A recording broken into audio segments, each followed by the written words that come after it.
My mother laughed when she said it. You'll never own a house like your sister. Grace. Right there at the Thanksgiving table, with the turkey still steaming and cinnamon in the air. She delivered the line like it was a harmless joke, but her eyes were ice. And my sister Victoria smirked at me over her wine glass like I was a stray dog who'd wandered in off the street. I smiled back at everyone. My dad chuckling into his mashed potatoes. My uncle nodding along. Even my sweet, tired grandmother forcing a weak smile. I didn't say a word.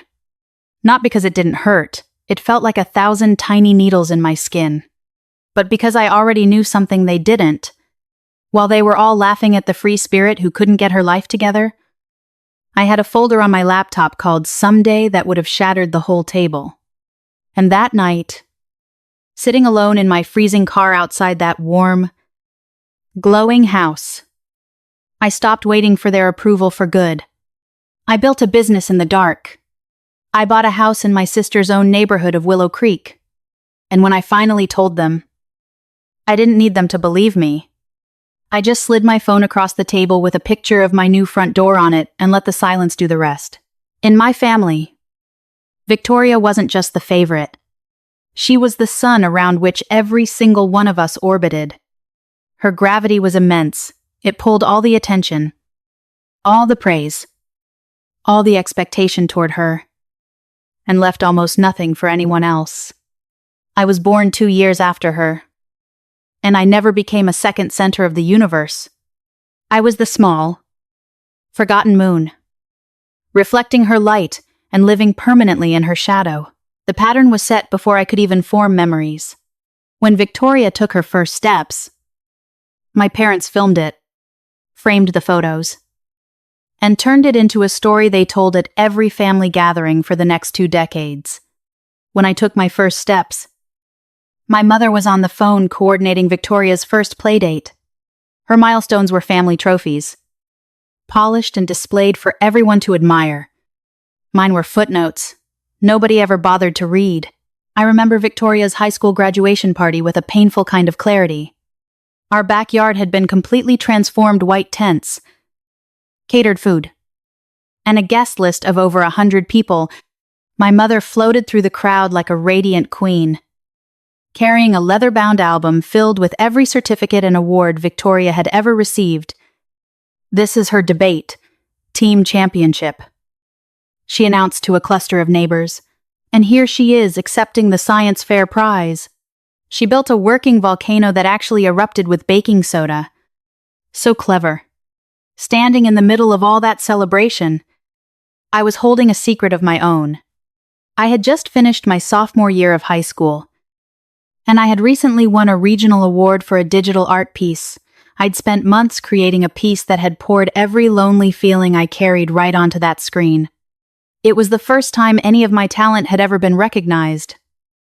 The first time I felt a genuine spark of pride in my own abilities. The small, heavy plaque sat wrapped in a towel in the backseat of my car all afternoon while I circled the party. Heart thumping. Waiting for the right moment to show someone, I finally caught my mother alone near the dessert table. Late in the evening. "Mom," I said, my voice smaller than I wanted it to be. "I have something to show you. It's the art award I won." She was straightening a stack of napkins, her focus already somewhere else. "Oh, that's nice, dear," she said, her eyes scanning the yard. "Can you believe how many people came for Vicky? It's just wonderful. Now be a doll and see if your Uncle Robert needs another drink. He looks thirsty." That was it. The moment I'd waited for all afternoon evaporated in less than 10 seconds.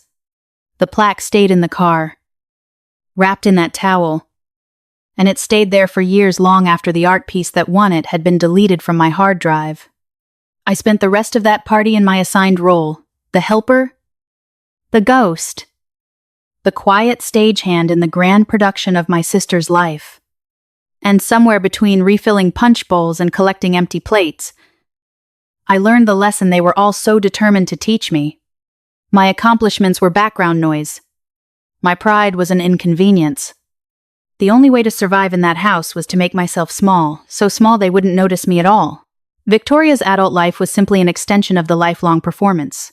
The same show, just a bigger stage. She married Mark, a man who never quite felt like a person to me so much as a collection of desirable attributes. He was a dentist. He drove a luxury sedan that cost more than my first 3 cars combined.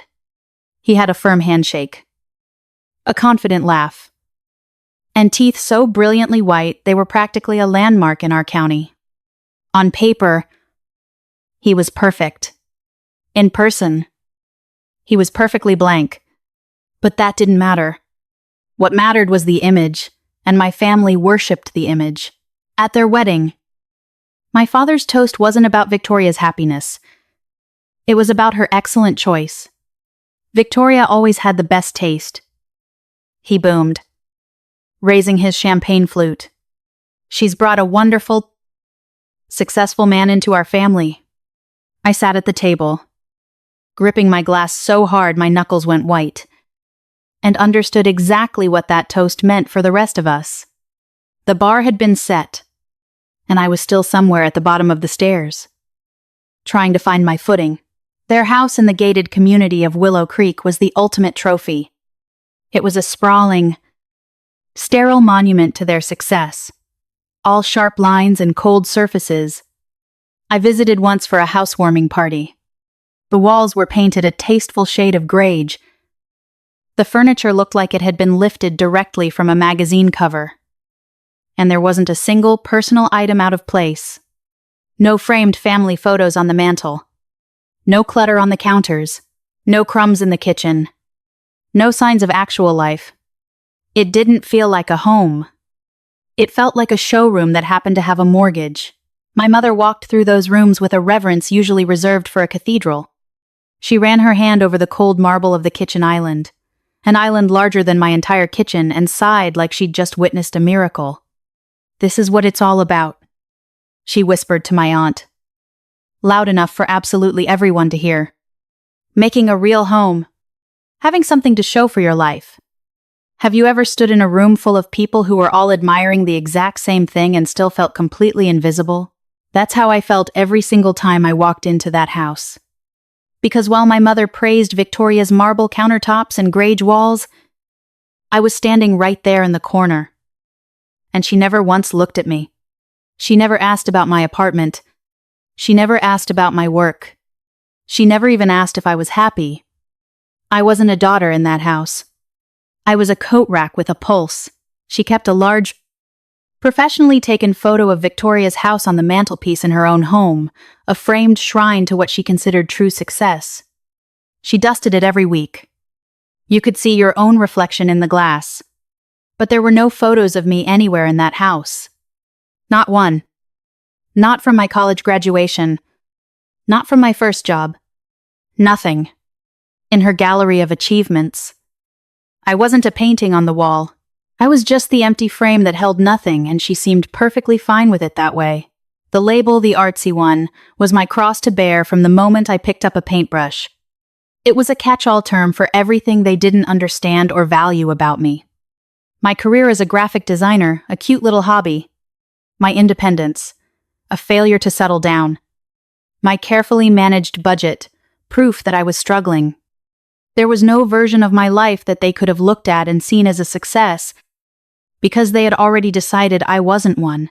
The comparisons were relentless and exhausting. If I bought a pair of secondhand boots, my mom would ask if I was being responsible with my money. If Victoria bought a new designer handbag, my mom would praise her for investing in quality pieces. If I spent a quiet weekend at home, reading and recharging, my dad would call, worried that I was lonely and isolated. If Victoria and Mark spent a weekend at a spa, they were taking a well-deserved break from their stressful lives. I could not win. I was not allowed to win. Have you ever been so thoroughly dismissed that you started to believe you were invisible, that their version of you became the only version you could see in the mirror? For years. I did. I survived by making myself smaller. Quieter. I built a world for myself that they couldn't touch. My tiny apartment downtown was my sanctuary. It was filled with books stacked on mismatched shelves, plants that I'd somehow kept alive through sheer stubbornness, and colorful art I'd collected from local thrift stores. It was messy and lived in and real. It was everything Victoria's showroom wasn't. Here, I wasn't a ghost. I was the master of my own small universe. Every creaky floorboard was mine. Every crooked painting on the wall was mine. Every dusty sunbeam that came through my one good window was mine. But every time a family function rolled around, I had to put on my ghost costume and fade back into the background.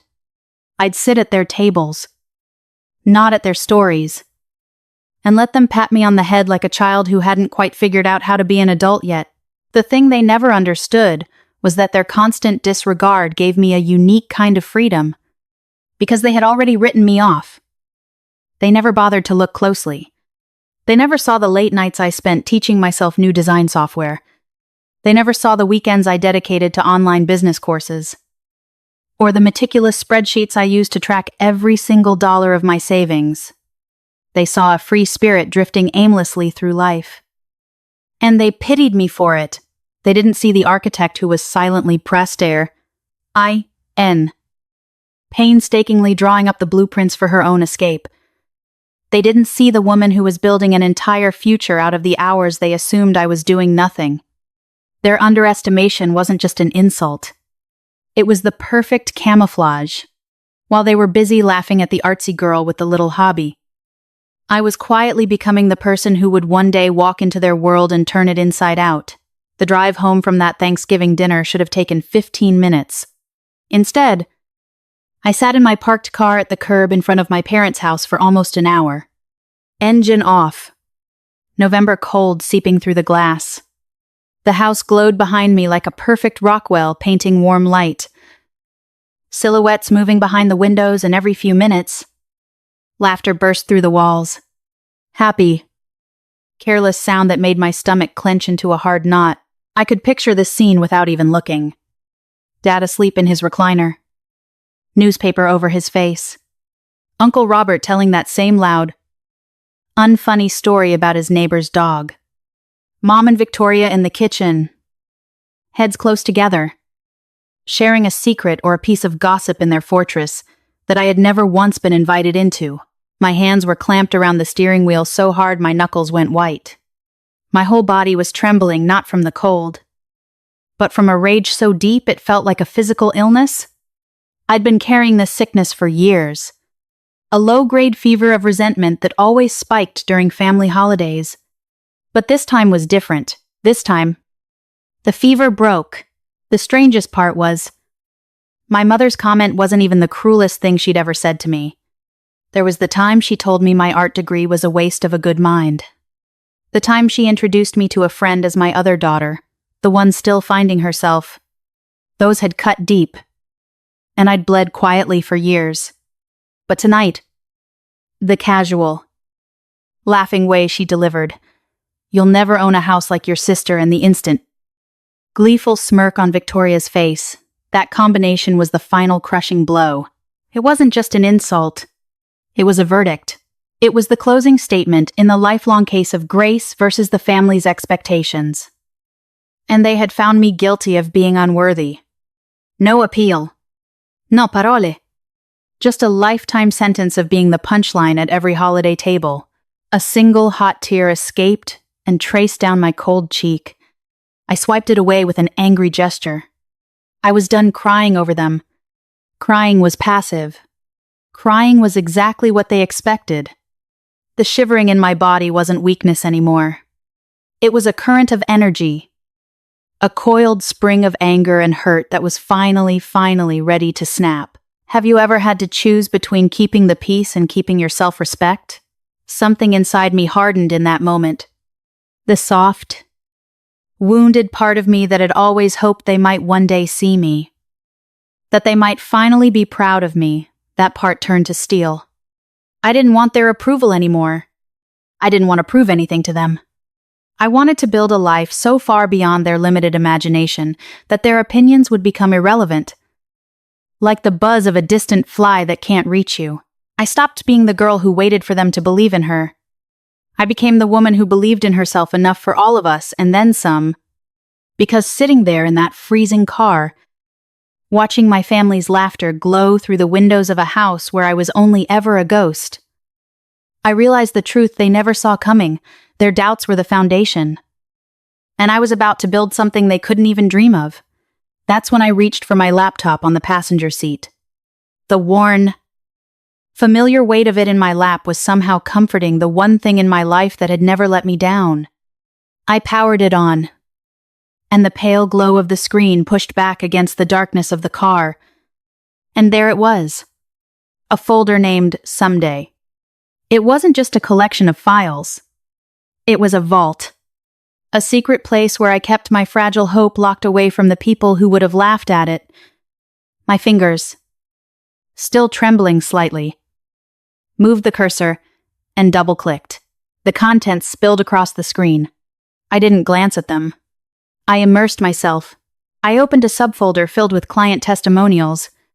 There was an email from a woman who ran a small animal shelter.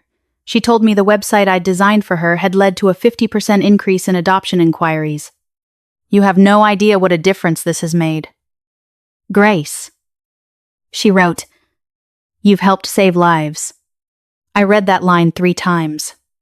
She was talking about dogs and cats.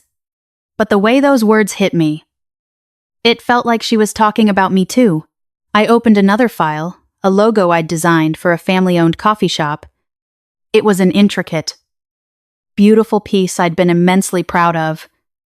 And they'd loved it so much, they'd had it painted as a mural on their wall. My work, permanently part of their story. Then I opened the spreadsheet. My secret weapon, the undeniable proof of my hard work. Every single dollar I'd ever earned from my side projects, meticulously tracked in row after row. And the columns told a story of slow pairings partially, steady growth, just over $5. 000, the first year. 18美元. 000, the next.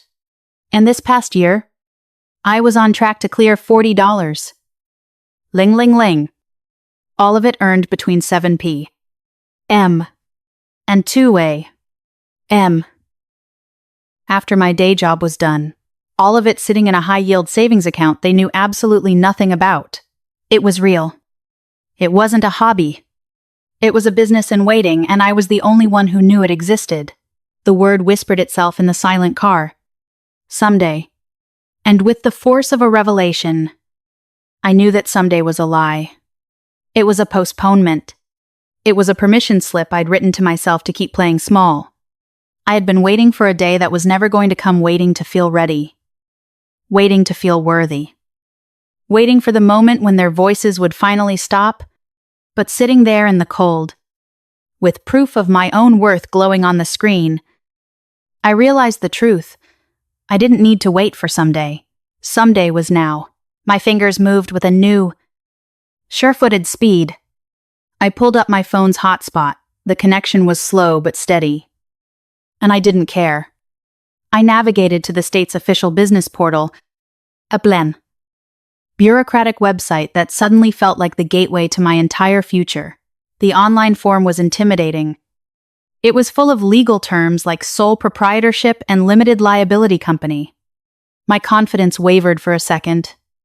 This felt too big. Too real. Who was I to do this? The ghost at the family table.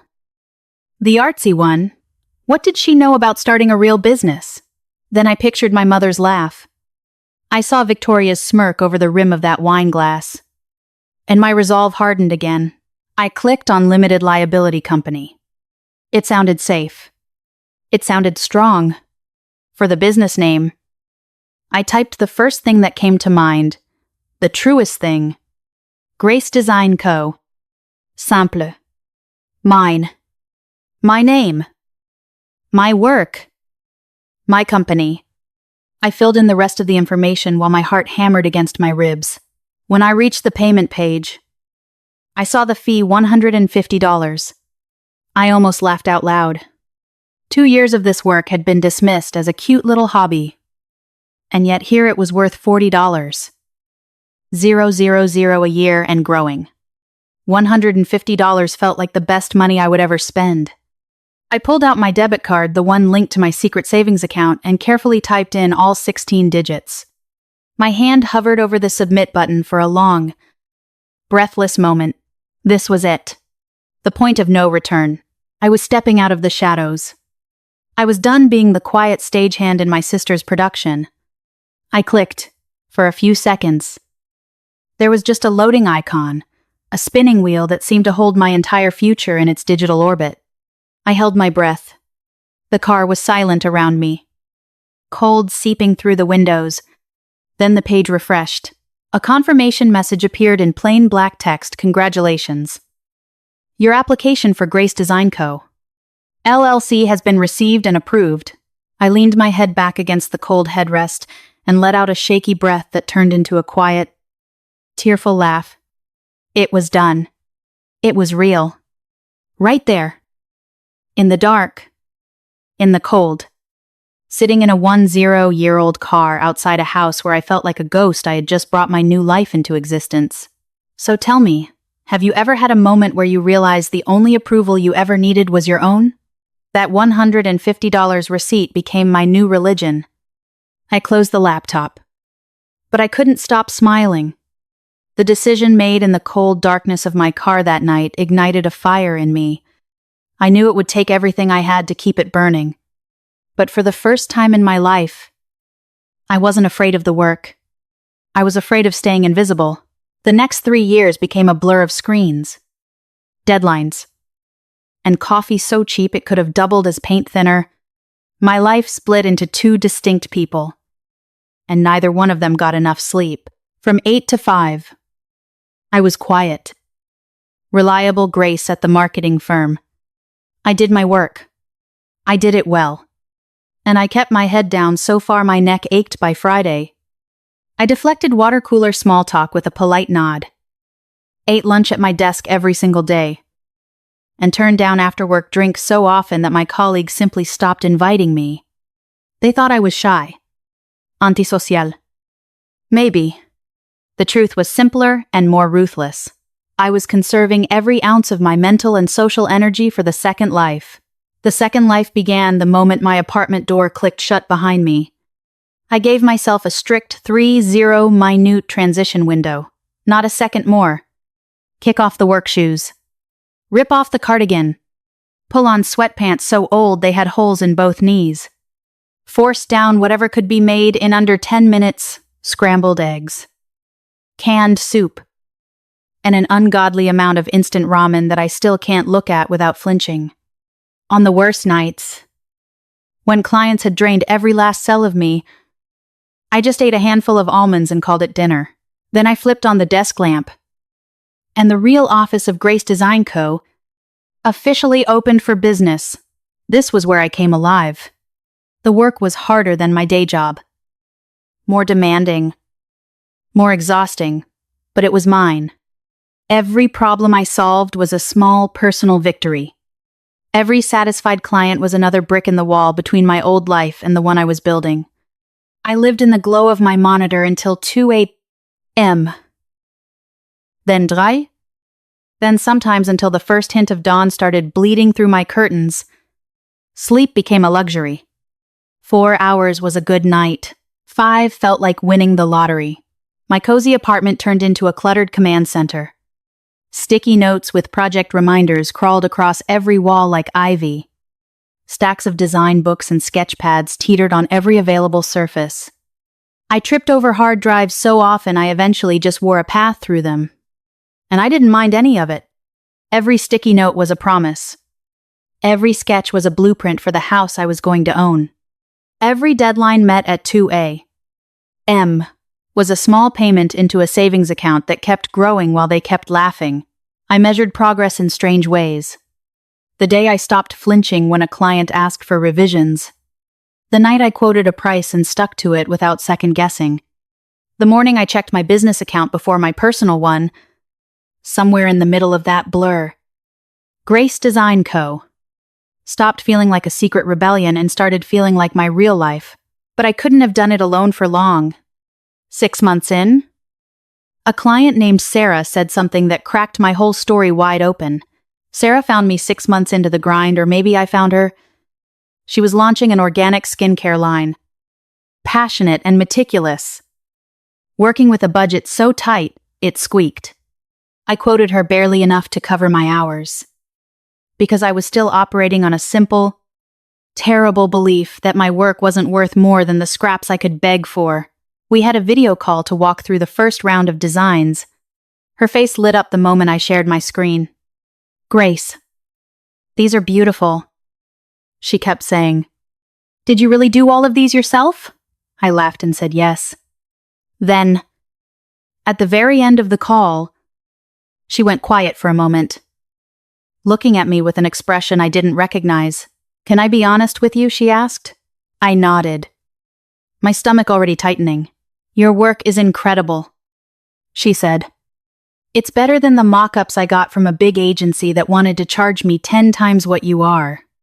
You're selling yourself short." The words hit me like a physical blow. A complete stranger, a woman who owed me nothing, had just said the thing my own family had never once said in my entire life. She saw value in me, and I had been too afraid to claim it. That night I sat at my desk and realized something that made my stomach turn. My mother was running my business. Every time I kept my prices low out of fear of seeming arrogant, every time I accepted whatever a client threw at me because I was terrified of losing work, I was obeying her old script. Don't get too big for your britches. Don't expect too much. Know your place. I had been pricing myself like the artsy one, the girl who should be grateful anyone paid her at all. I opened a blank document and typed, "Rate sheet Grace Design Co." Then I spent 2 hours researching what top freelance designers in my field were actually charging. When I started typing the real numbers, my hand was shaking so badly, I had to stop and start over 3 times. The numbers felt like lies. They felt like arrogance. They felt like something Victoria would have the nerve to ask for. I stared at the screen and almost deleted the file a dozen times. I actually had my finger over the key once, but every time I reached for it, I saw Sarah's face, the honest confusion in her eyes, wondering why a woman with that much talent was selling herself like a bargain bin. She believed in me. A stranger believed in me more than my own mother ever had. And that realization made me angrier than any insult. I saved the file. I closed the laptop. And I sat in the dark, breathing through the fear. That rate sheet sat on my desktop for 12 hours before I had the courage to send it to anyone. I didn't know it yet, but Sarah had just done something my family had never managed. She had broken through the voice in my head that told me I wasn't enough. The next morning, at 9:15 M. An email landed in my inbox that changed everything. A tech startup called Northwind Analytics. They built inventory software for small retailers, needed a full branding package logo, color system, website, pitch deck. They'd found me through a portfolio site I'd almost forgotten about. I read the email 3 times, then sat staring at the blinking cursor while my toast went cold. This was the moment I'd been dreading since I saved that rate sheet. My hand hovered over the attachment button. I could hear my mother's voice in my head. "Know your place." I attached the file anyway. Typed a calm, professional reply, and hit send before I could talk myself out of it. Then I spent the entire day in quiet, pulsing terror. I checked my inbox every 11 minutes. I reread my rate sheet until I could recite it from memory. At lunch, a colleague asked if I was feeling okay. I said I was fine. I wasn't. I was waiting to find out whether I had finally priced myself out of my own dream, whether Sarah had been wrong about me all along. The answer came at 6:47 that evening. Just as I was opening a can of soup, 1 sentence. "The price is within our budget. When can you start?" I read it 3 times. Then out loud, to my empty apartment. Just to hear the words exist. They agreed. They didn't negotiate. They didn't tell me to be honored, they were considering me. They treated my work like the professional asset it was because I had finally charged them like it was. Have you ever been so afraid of rejection that you settled for less than you deserved? Because that was me shaking at the thought of asking for what I was worth.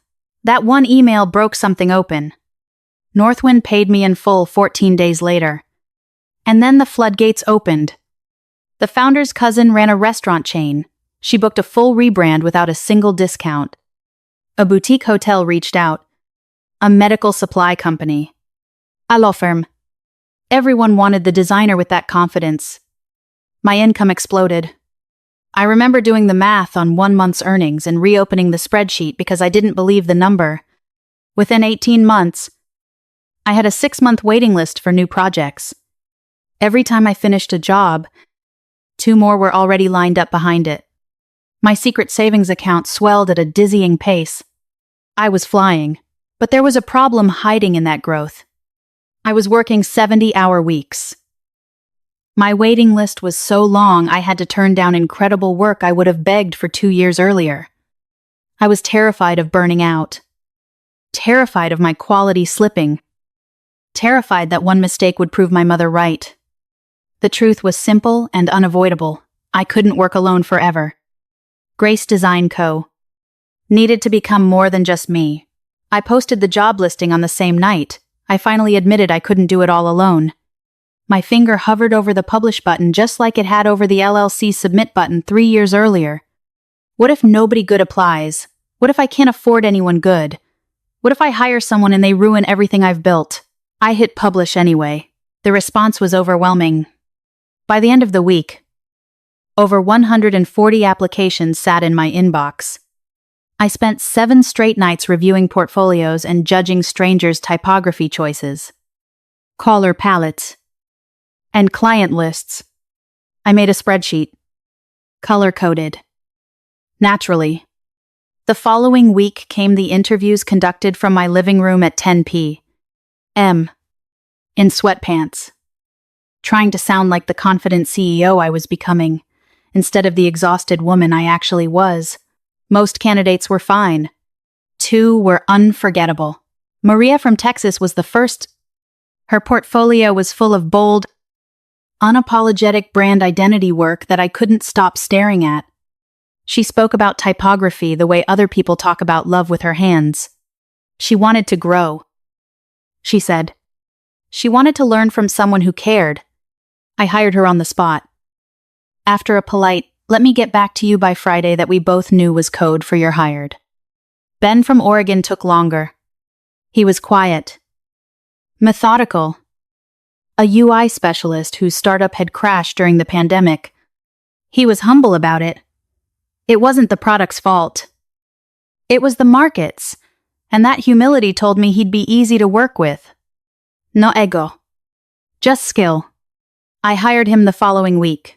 The first time I delegated a real client project to Maria, I almost didn't send the files. I sat there hovering over the send button like it was a cliff edge. What if she got it wrong? What if the client noticed the difference? What if it wasn't as good as what I could have done myself? I sent them anyway. Have you ever had to learn that the thing you were most afraid of, trusting someone else with the life you'd built, was the only thing that could save you? Maria delivered 2 days early. The work was impeccable, honestly.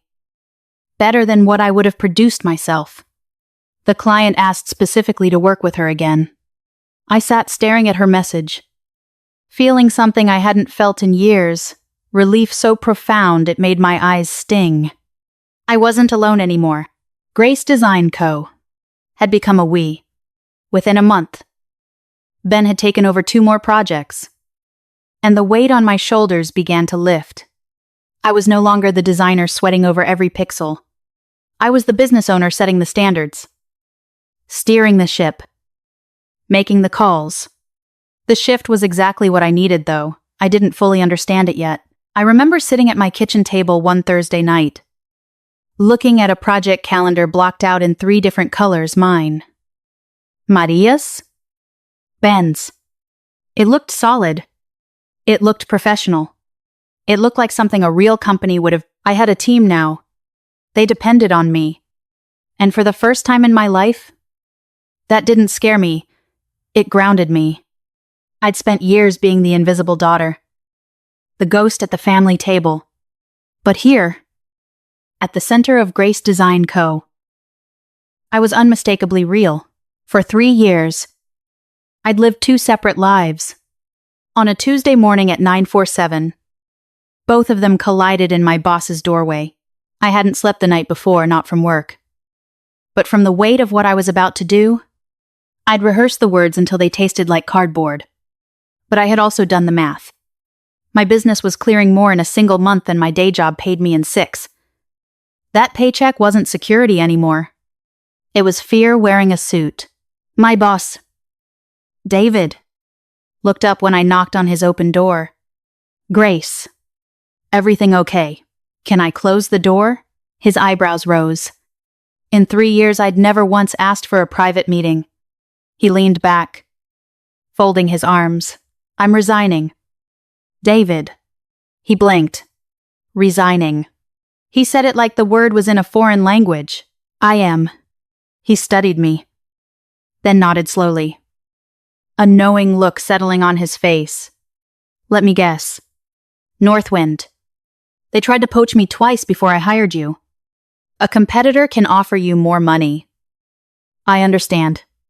I'll match it, just give me a number." I almost laughed. He genuinely couldn't imagine any other reason someone would leave. "No, it's not that." "Then what are you going back to school?" I took a breath. The words felt wonderfully solid in my mouth. I'd been carrying them for months. And finally I got to say them out loud. "I'm going to be working for myself. Full-time." David stared at me, repeating it like he was testing the shape of it. "Working for yourself. My own design business. Grace Design Co."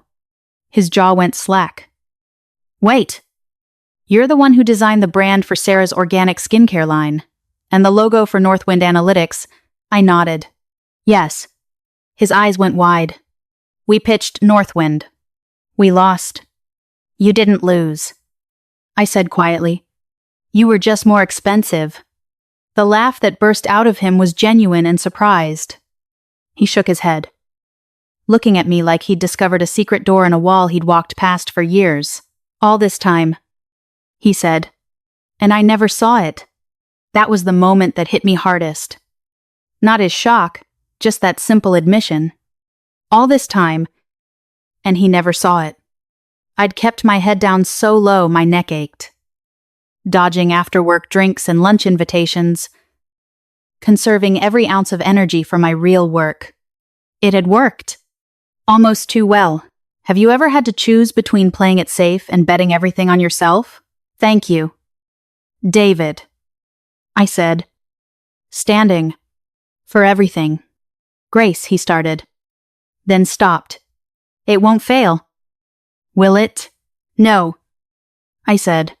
"It won't." Walking out of that office felt like stepping off a cliff, but I'd been standing on the edge for 3 years. My feet finally moved. I packed my things into a small cardboard box, the succulent, the framed photo of my grandmother, the garage sale coffee mug. 11 minutes to empty 3 years of my life into cardboard. At the front desk, my colleague Rachel asked where I was going. "Home," I said, and I smiled. I was the CEO of Grace Design Co. I had a team. I had a waiting list. From that moment on, I wasn't split in two anymore. I was one person fully, completely, terrifyingly, wonderfully myself. It turned out that becoming fully, completely myself meant I had to hide more carefully than ever. The Sunday calls became a performance, my favorite one of the week. Every Sunday at exactly 4 p.m., I called my mother. Same as I had for years. Same number. Same bright, steady voice. Same careful dance of omission. Nothing about the call sounded different. Even though everything about my life had changed, my family still saw me exactly as they always had, the artsy one. The free spirit. The girl who couldn't quite get it together. As far as they knew, I was still the quiet graphic designer with the little downtown apartment and the doodling job. Quitting to work for myself full-time, I simply didn't tell them. They would have seen it as proof of instability, one more thing to sigh about over the holidays. So I let them keep their comfortable, condescending picture of me. "How are things, dear?" my mother would ask. Her voice wrapped in that familiar pity. "Things are good, Mom. Keeping busy. Busy with that little doodling job," something like that. And while she talked, I'd sit in my home office, staring at a signed contract worth more than my car. The delicious irony never got old. She'd move on to Victoria's latest triumphs, a new country club membership, a designer handbag, another vacation, and I'd be looking at a deposit notification for more money than she could imagine me making in a month. "Don't work too hard at that little doodling job," she'd advise. "Make sure you get out and have some fun." "I will, Mom." She had no idea. None of them did. I used to think the secret was a shield, something I hid behind to protect myself from their judgment. Somewhere along the way, it transformed into something else entirely. The secret became a private, beautiful world that was all mine. They hadn't earned access to it. They had spent my whole life telling me I wasn't capable of building anything, so I built everything without them. That wasn't revenge. It was the natural outcome of being underestimated by people who never bothered to look closely. The best part? The part I never expected, was how much I enjoyed it. Every Sunday, when I hung up, I'd look around my apartment at the sticky notes on my walls and the invoices on my desk and think, "You think I'm struggling. You think I'm barely surviving. You think I'm lucky to have that little job at all? And that's exactly why you can't touch what I've built." There were moments when I wanted to tell them. I'd even rehearse the words, "I run my own company. I have employees. I have a 6-month waiting list." But I never said it. Because the silence was sweeter. The silence was a garden I got to keep entirely to myself. By the time the first real warmth of spring arrived, the dream had stopped being a dream. It had a name, Willow Creek. It had a price range I never wrote into my budget spreadsheet out loud, because saying it would have made it too real. And it had a folder on my desktop, separate from the someday folder, labeled simply Maple. One listing, saved over and over, waiting for the right moment. My house hunt began in secret, the same way everything else had. After a long day of client calls and design critiques, I'd pour a glass of wine, pull up the real estate sites, and scroll past hundreds of homes I had no interest in. My search filters were set to exactly one town, Willow Creek, not the sprawling new developments, not the cookie-cutter subdivisions, but the established streets with old trees and brick houses that had been standing for decades before I was born. People thought I was being sentimental, maybe even self-destructive. A friend from my old job asked me once, "Why Willow Creek? That's where your sister lives." Isn't that asking for trouble? I just smiled and changed the subject. The truth was the opposite of trouble. Willow Creek was where my family believed people like Victoria belonged. It was the gated community of the successful, the stable, the chosen ones. Buying a house there meant reclaiming the narrative.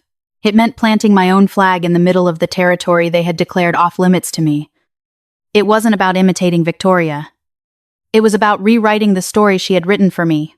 Over 6 weeks, I toured 4 houses in Willow Creek.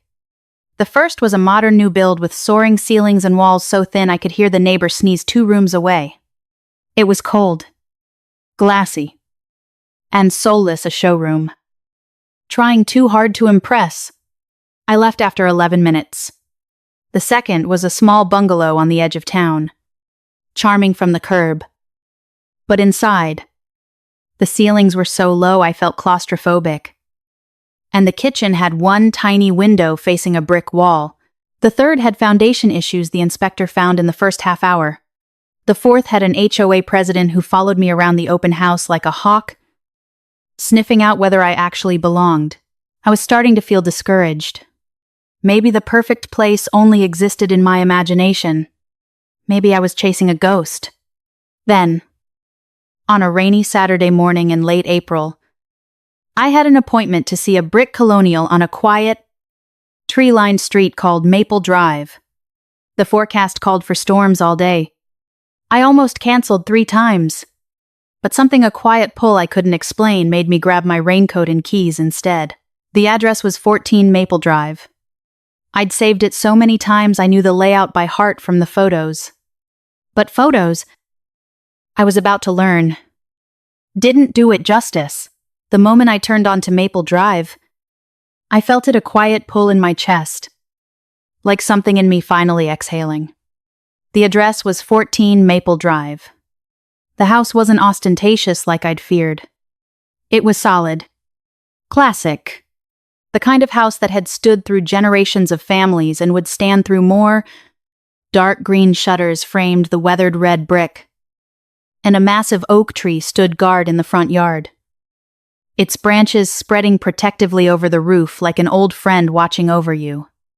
A small wooden swing hung on the front porch, swaying gently in the morning rain, the kind of detail no real estate photo ever captures. It looked like a house that had stories to tell, and I wanted to write the next chapter there. The realtor was already waiting at the door. Susan, that was her name. Written in neat letters on her badge. She was impeccably dressed in a tailored navy suit and heels that would sink into the wet grass, with a bright, professional smile that didn't reach her eyes. She sized me up in one sweeping glance my old sedan parked at the curb. My simple jeans and raincoat. In the exhaustion I couldn't quite hide after years of running on 4 hours of sleep, her smile became a little tighter, a little more condescending. I knew exactly what she saw. A young single woman who had no business looking at a house like this. A curiosity seeker. A time waster. But I'd learned to be invisible. So I just smiled and followed her inside. The moment my foot crossed the threshold, I knew. The air smelled faintly of lemon polish and old books warm. Lived in. Real. Sunlight. Muted by the rain. Streamed through large multi-paned windows, illuminating the rich patina of original hardwood floors. I ran my hand along the smooth, cool plaster wall and felt something I hadn't felt in years. Peace. The living room had a brick fireplace that promised cozy winter nights, and lighter. Family photos on the mantel. The kitchen was bright and airy, with a large window over the sink that looked out onto a lush, private backyard with old trees and overgrown flower beds just waiting for someone to bring them back to life. Upstairs. The hallway was lined with 3-bedroom doors. The master was at the front of the house, with 2 closets and its own small bathroom. But it was the second bedroom that stopped me cold. It had a large window overlooking the backyard, catching the best afternoon light. I stood in the center of the empty room and my chest tightened with emotion. I refused to name. This, I thought instantly, would be my office. The headquarters of Grace Design Co., where I'd take client calls with a view of grass and trees instead of a brick wall, where I'd build the future I'd been secretly constructing for 3 years. I could feel my whole future life taking shape within these walls. Coffee on the back steps in the morning. A reading nook in the corner of the living room. The 3rd bedroom as a guest room. A welcoming space for my friends. The real family I had chosen for myself. Susan was leaning against the kitchen counter, checking her watch. When we ended the tour, "So, what do you think?" she asked. Her tone polite but dismissive. "It's a wonderful property. Gets a lot of traffic. The sellers have already received 1 offer. A classic sales tactic." She was already reaching for her phone, ready to move on to her next client. "I love it," I said, my voice quiet but firm. "It's perfect." She looked up, a flicker of surprise crossing her face before the professional smile snapped back into place. "Great. Well, the next step would be to get your financials in order. Getting pre-approved for a mortgage is key in this market. It shows the sellers you're a serious contender. I let her talk. A small, secret smile played on my lips as she offered me the name of her favorite mortgage broker. She had no idea who she was talking to. She saw a daydreaming girl in a raincoat. She didn't see the CEO standing in front of her. I waited for her to pause for breath. Then I said the words I'd been practicing in my head for years. That won't be necessary. I don't need a mortgage broker. I'll pay cash. Susan's hand froze mid-reach for her phone. For a full 3 seconds, she didn't blink. Then she let out a tiny, breathy laugh, not a mocking one, but the kind people make when their brain is trying to catch up with their ears. "I'm sorry," she said slowly, lowering her hand. "You said you'll pay cash, for the full asking price." I nodded, keeping my face perfectly calm. "Yes, and I'll offer $5,000 above asking to close the deal today." The shift in her posture was almost theatrical. She straightened up from the counter like someone had grabbed her by the spine. Her professional smile, the one she'd worn all morning like armor, cracked and fell away. What replaced it was something I'd never seen directed at me before. Genuine, undiluted respect. "Wow," she breathed. "Okay. Wow." She glanced out the window at my old sedan, then back at me, as if trying to reconcile two completely different people standing in the same kitchen. "I have to be honest with you. Grace, when you pulled up this morning, I tellerningus. Well, I made an assumption. I'm sorry about that." The admission hung in the air between us. A stranger had just given me more acknowledgement than my own mother ever had. I didn't rub it in. I just said, "I've been saving for 3 years. I knew exactly what I wanted when I found it." Susan nodded slowly, a new light in her eyes. "Let me make some calls."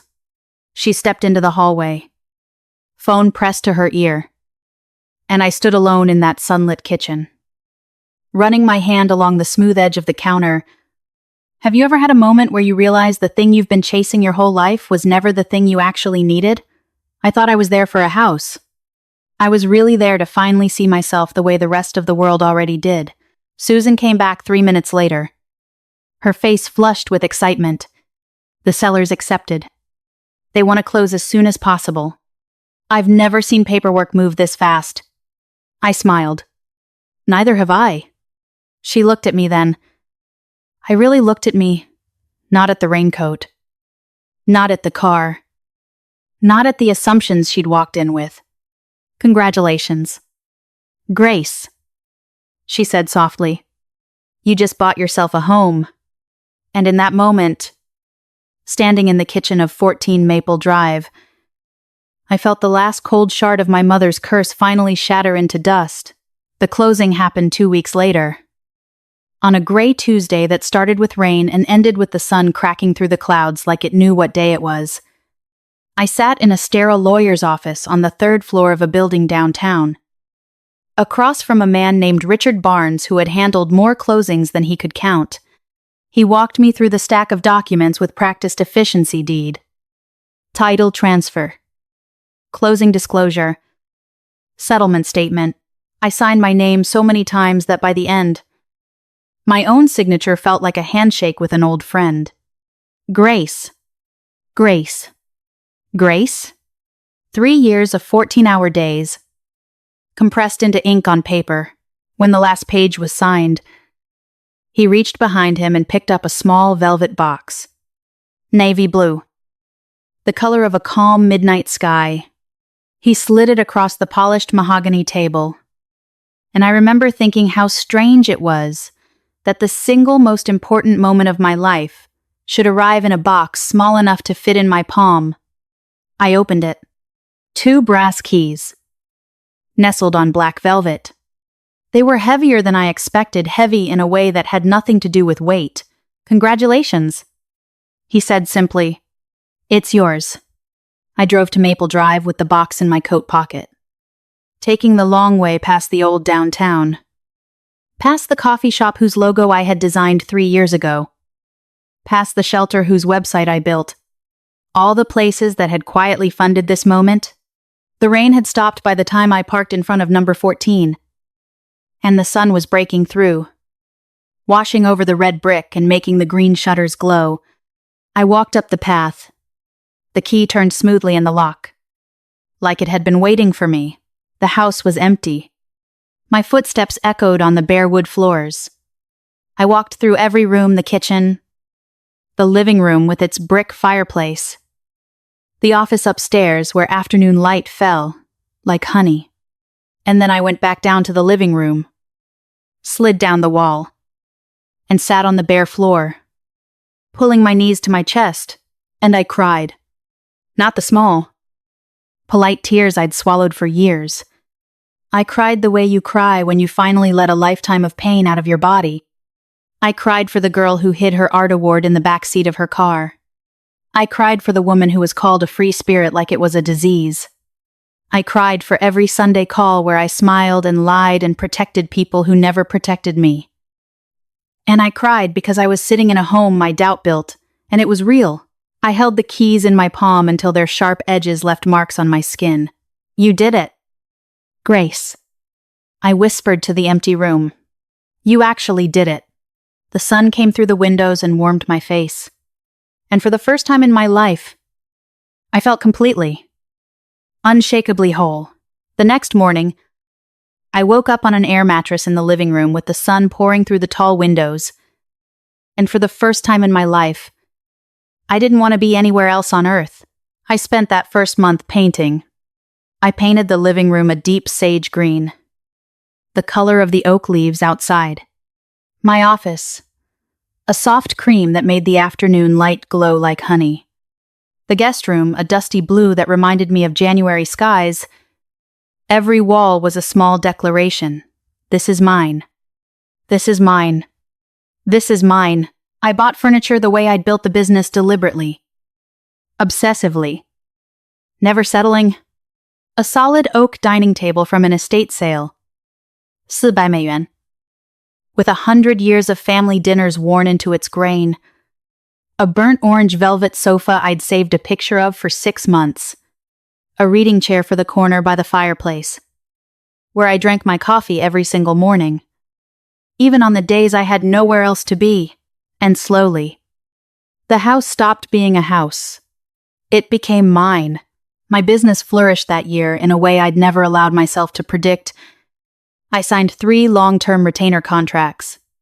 I raised my rates again, and this time, my hand didn't shake when I typed the numbers. Maria and Ben took on their own clients. And Grace Design Co. hit a revenue number I'd never once dared to type into a spreadsheet. I remember the Sunday I crossed that milestone. I called my mom at 4 p.m., told her I was keeping busy, and hung up to watch the sunset from my back porch. My bare feet cold on the wood. And I felt nothing but peace. Have you ever realized that the only permission you were waiting for your whole life was your own? I planted a garden that spring. Tomatoes. Lavender. Hydrangeas. I'd never grown anything before my mother's garden had always been Victoria's domain. All perfect roses and manicured hedges. Mine was messy and loud and gloriously imperfect. The first tomato ripened on a Tuesday. I ate it standing barefoot in the dirt, juice running down my chin, and laughed out loud to nobody. That year, living alone in that house, I understood something I'd been too busy surviving to see. I had spent my entire life waiting for permission. Permission from my mother, from my sister, from a world that had already decided I wasn't enough. But that permission was never going to come, because it was never theirs to give. It was mine to take, so I took it. Every single day. When Thanksgiving approached that year, my hands didn't shake. I wasn't nervous about seeing them. I was ready. I knew it was time to walk back into that house, not as the ghost, but as the woman who had built her own foundation and was finally ready to stand on it. The drive to my parents' house was different this time, and I felt it in my bones. Last Thanksgiving, I'd driven my old, sputtering sedan. hands slick on the wheel, rehearsing arguments I'd never use. This year, I was behind the wheel of a new SUV I'd bought with cash 3 months earlier, heated leather seats, a quiet engine, and a calm so deep it felt like a superpower. I left Maple Drive at 4:52 p.m. 10 minutes later, I turned onto my parents' street. I wasn't bracing for a fight. I was delivering a verdict. I parked on the street behind Victoria's gleaming black luxury SUV, a newer model than last year's. Some things never change. But I did. The same smells hit me at the door: roasted turkey, cinnamon, and the familiar hum of a performance I'd watched 100 times. Victoria was perched on a stool at the kitchen island, wine in hand, holding court, recounting her family's trip to a 5-star resort in Greece. The private butler, the infinity pool. My mother hung on every word. My dad nodded along. I kissed my grandmother's cheek and took my seat. The dinner conversation followed its usual script. Note for note. Victoria dominated. My parents admired. I ate my turkey, passed the gravy, smiled at the right moments. The old sting of invisibility was gone. In its place sat something stranger and stronger: detachment. I was watching a play I'd already written the ending to.